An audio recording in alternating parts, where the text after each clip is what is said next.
ជ្រាបសួរលោកគ្រូហើយសួស្តីអ្នកទាំងអស់គ្នាដែលកំពុងតែមើលវីដេអូមួយហ្នឹងអញ្ចឹងថ្ងៃហ្នឹងដែរខ្ញុំនឹងមកប្រាប់ពី process នៃ project របស់ខ្ញុំគឺ project របស់ខ្ញុំធ្វើទៅលើ Mr Fixer ដែលជា project មួយប្រើសម្រាប់ឲ្យuser គាត់អាចធ្វើការរក service ដើម្បីមកជួសជុលអីមួយដែលគាត់ខូចបានឆាប់រហ័សជាងមុនអីអញ្ចឹងទៅហើយអានេះគឺជា result project របស់ខ្ញុំនៅក្នុង sprint 1 ដែល sprint 1 មានរយៈពេល2អាទិត្យនេះគឺជា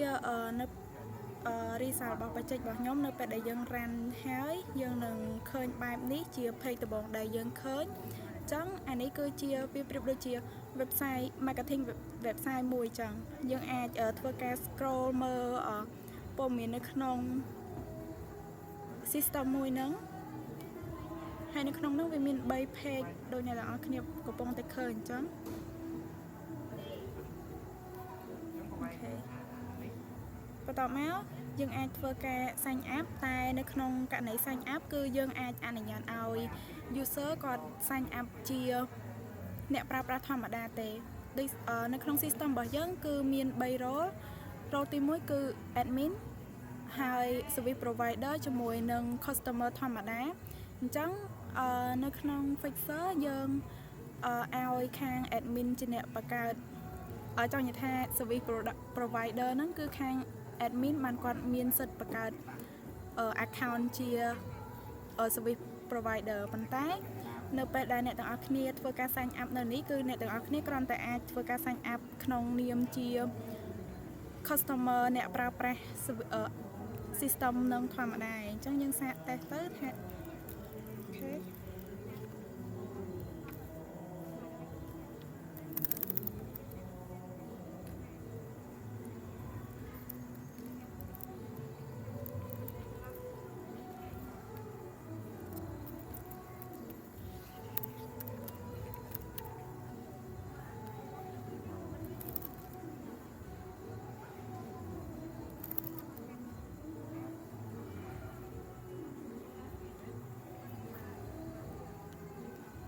នេះនៅពេលដែលយើង register បានហើយវានឹង load មក dashboard ឬក៏ home page របស់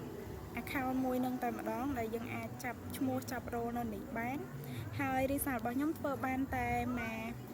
មក page ឯ page service ដែល user គាត់អាចធ្វើការមើល service នៅក្នុង system នឹងបានហើយអានេះរៀងញញ៉ៃតិចអញ្ចឹងកុំប្រកាន់ដោយសារតែអានេះគ្រាន់ជា data ដែលយើង test ពេលយើងធ្វើឯងហើយកន្លែងនេះគឺយើងអាចចុច view page នេះគឺ user គាត់អាចមើលឃើញ service ទាំងអស់នៅក្នុង system មួយនឹងអញ្ចឹងនៅពេលដែលគាត់ចុច view provider មួយនេះមានន័យថាគាត់អាចមើលឃើញទៅលើ service provider ដែលធ្វើទៅលើកាតាបត្រីមួយនឹងហើយអានេះយើងធ្វើដែរហើយដោយសារយើងចាប់ព័ត៌មានពី database វា work អស់ហើយវាមិនគ្រាន់តែជា front end អញ្ចឹងយើងអាច log out ទៅមើលadmin account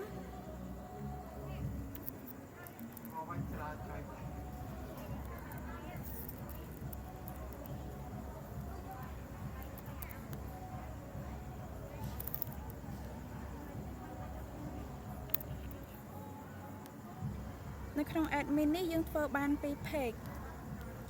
ដោយ page ទី1នេះគ្រាន់តែជា dashboard ដែលគាត់អាចមើលឃើញ user ទាំងអស់នៅក្នុង system នឹងមានមែនមាន service provider មែនហើយ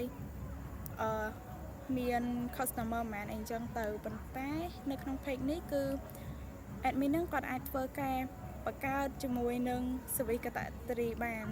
កន្លែងនេះគាត់អាចធ្វើការ search បាន search ឈ្មោះអីចឹងទៅបន្ទាប់មកអាចបង្កើតថ្មីអូខេ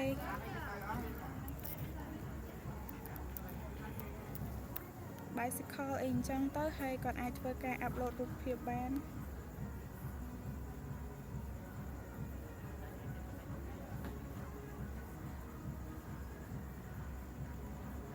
ចាំតិច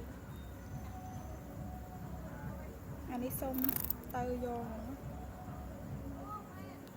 ចឹងនៅពេលដែលគាត់បង្កើតកាតាបត្រីថ្មីគាត់អាចមើលឃើញនៅកន្លែងនេះហើយគាត់ក៏អាចធ្វើការ edit ទៅលើអានឹងបានដែរ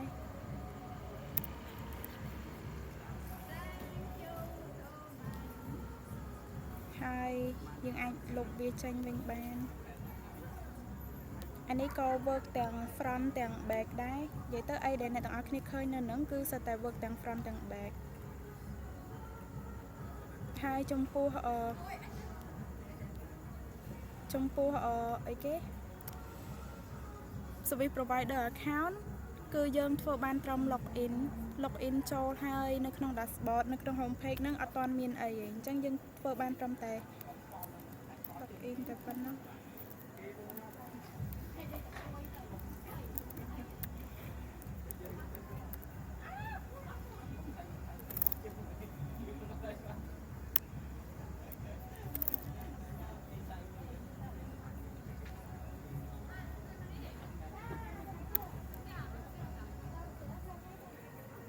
បែបនេះវាអត់ទាន់អានេះអត់ទាន់បានធ្វើបានអីជាធំដុំអីទេអញ្ចឹងទៅវាមានតែប៉ុណ្ណឹងសិនអញ្ចឹងរីសាលនៅក្នុង sprint 1 គឺមានតែប៉ុណ្ណឹងដោយសំទោសកន្លែងនេះដោយសារតែ sprint 1 ហ្នឹងខ្ញុំបាន end sprint ហើយអញ្ចឹងទៅខ្ញុំរកកន្លែងចូលមើល sprint 1ថា sprint 1 មានអីអត់ឃើញទេប៉ុន្តែខ្ញុំអាចប្រាប់បានថា sprint 1 វាមានសរុបទាំងអស់13 token និយាយទៅ sprint 1 វាមាន2 sprint ប៉ុន្តែវាមាន2អាទិត្យទី1ពួកខ្ញុំអត់បាន start code ទេពួកខ្ញុំresearch មើល structure មើល feature មួយ research គឺនាំគ្នា research ធ្វើ database ធ្វើអីតែប៉ុណ្្នឹងឯងហើយកូដដែលអ្នកទាំងអស់គ្នា result ដែលអ្នកទាំងអស់គ្នាឃើញមិញគឺ start ធ្វើនៅអាទិត្យទី2អញ្ចឹងមានន័យថាយើងធ្វើមួយអាទិត្យហើយនៅក្នុង sprint ហ្នឹងវាមាន13 token ប៉ុន្តែយើងអត់បានបំពេញហើយ2 token គឺអាមួយនេះហើយនឹងមួយនេះអញ្ចឹងទៅខ្ញុំធ្វើការទាញអា token មួយហ្នឹងយកមកដាក់ក្នុង sprint 2តែម្ដងទៅហើយយើងធ្វើនៅលើ sprint 2ទៀត